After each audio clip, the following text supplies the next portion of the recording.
कोल्हापुरात आंतरराष्ट्रीय online trading कंपनीकडून जवळपास 50 कोटींचा गंडा लावलाय. स्कॅम पासून तुमचे पैसे वाचवायचे असतील तर ह्या दोन गोष्टी महत्त्वाच्या तुम्ही शिकलं पाहिजे. हा मित्रांनो, कोल्हापूर आणि कोल्हापूरच्या परिसरामध्ये आंतरराष्ट्रीय ट्रेडिंग कंपनींना अनेक लोकांकडून जवळपास 10,000 लोकांकडून पैसे गोळा केलेले आहेत आणि कंपनीज गायब झालेल्या आणि लोकांना पैसे नाही येतात, परतावाच नाहीये. गुंतवणुकीच्या नावाखाली एवढं सगळं चाललंय.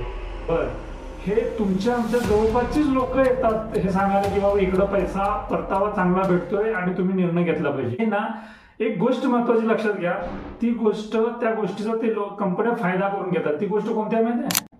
की आपल्याला गरिबीशी सामना करावा लागतोय. गरिबीवरती मात करण्यासाठी मुळात आपण विचारांच्या लेवलवरती जास्ती मेहनत घेतली पाहिजे, ना की पैसे कुठेतरी गुंतवून मग 4 पैसे आल्यानंतर मी श्रीमंत होईन अशी मानसिकता उपयोगाच नाहीये. गरिबी हा एक आजार मानला जातो. मानसशास्त्रज्ञ याला आजार मानतात. डॉक्टर जोसेफ मर्फी यांचे त्यांच्या पुस्तकांमध्ये ते सांगतात की जर गरिबी हा मानसिक आजार आहे तर त्याच्यावरती वैचारिक लेवलवरती आपण मार्गदर्शन घेतलं तर कुठंतरी श्रीमंतीकडे वाटचाल होते. हे आपण समजून घेतलं पाहिजे.